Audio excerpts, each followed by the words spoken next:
Hi, I'm Don Hofmann. I'm the president of Aqualogix, and I'm here to talk about how to increase operational resilience in a facility through cooling water minimization and control technologies. Where is the button here? Oh. There we go. First question, how many people know what a cooling tower is? Give me a raise. That's pretty good. All right. For those who don't know, there is a cooling tower, and basically it's part of a cooling system, of a cooling system for a facility, where water recirculates over the tower, and a small portion of the recirculation is evaporated, and that evaporation enables a temperature drop from the top of the tower to the bottom of the tower of about 10 degrees. And that's how a building cools itself, just like we cool through perspiration. What people don't normally realize is that a typical facility uses millions of gallons of water each year. They estimate 23% of the water a facility uses is through the cooling system. But actually, we see a lot more. Manufacturing, data centers, hospitals, utilities. In fact, kind of a fun fact on this is that larger cooling systems may use more water than a small town each year.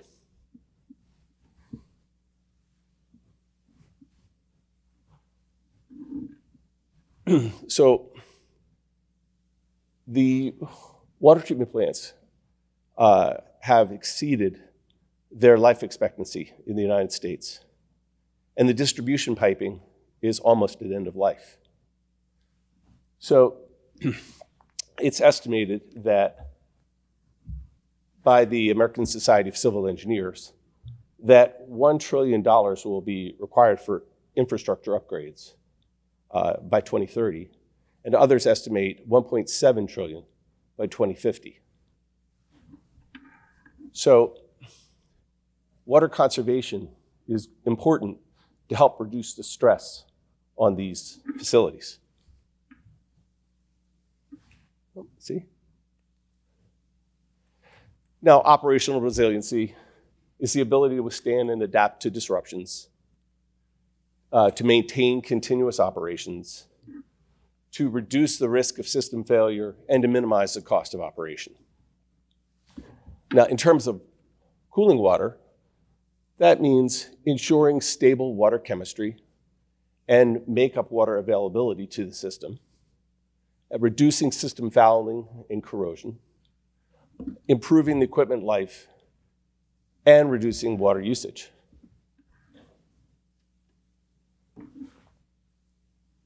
Also, people don't realize, I think, about what the water quality is coming from your potable water, your tap. I think most people under the idea that it's just the same year round, but it's not.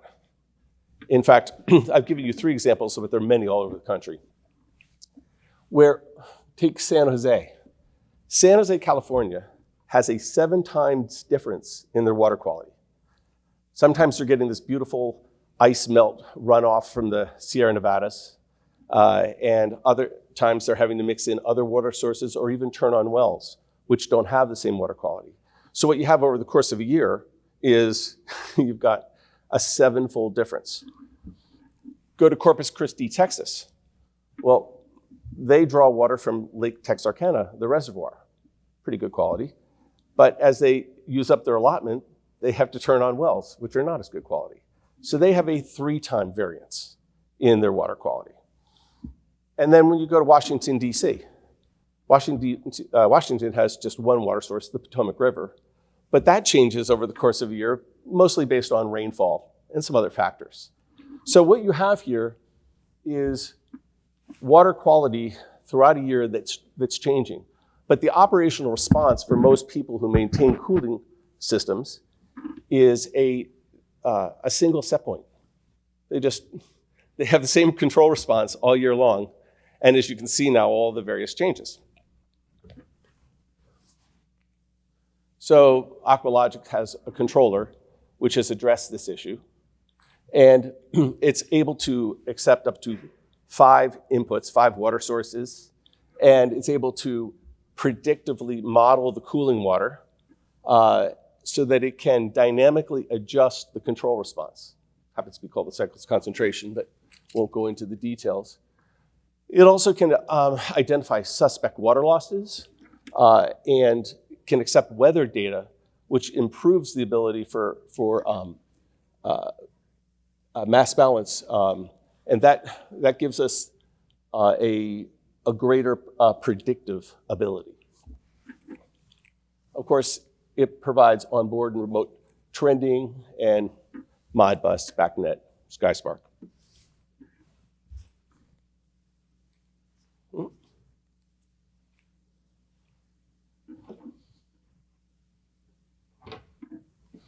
So the Department of Energy and the GSA requested, had RFI for different technologies, and we were selected. And the National Renewable Energy Laboratory, some of our equipment I'll show you. There you go. Studied our technology. Our equipment was put into a federal facility, and it was studied for 4 years for the 2 technologies. And then they wrote papers about it. Those papers were then summarized by the GSA, which basically very favorable in that this technology, what's going on here? Should be considered for all cooling towers. Here's an example of some of the equipment that is built that revolves around the Aqualogix control technology. We use traditional water treatment chemistry, things like softeners and filters and reverse osmosis and all of that, and it's all tied together and optimized. So we have a partial softening system and a blow-down recovery system. These things reduce the amount of water or recycle the amount of water. And then we have a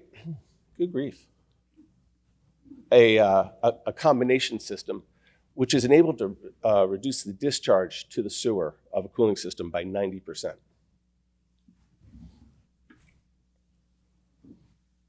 Also for resilience, alternative water sources can be important.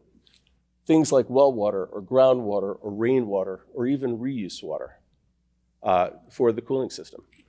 The picture there is a system that we built that's in Washington, D.C. And I'm not being political when I say that D.C. is literally built on a swamp. And the buildings have to pump water continuously. So what we did is we took the groundwater and we, through filtration and softening and reverse osmosis and control, were able to prepare it for proper use in the cooling system. The client expects that this will save them about $500,000 a year in that building.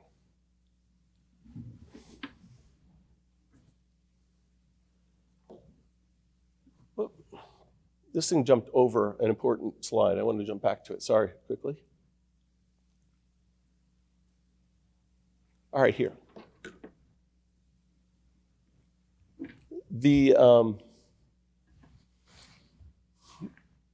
We built our system on Opto-22 technology.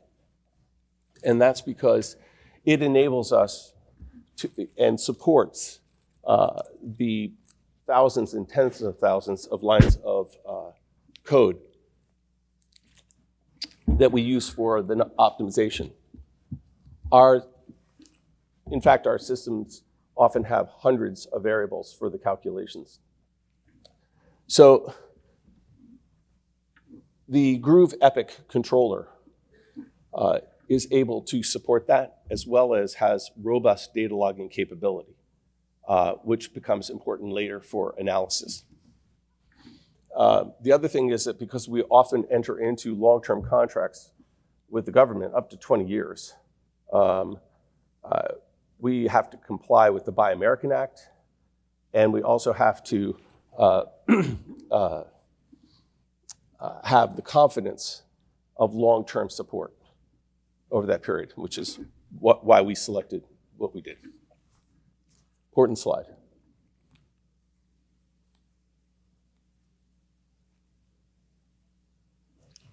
And again, our system is able to do standalone data monitoring, went up to a couple hundred variables every minute.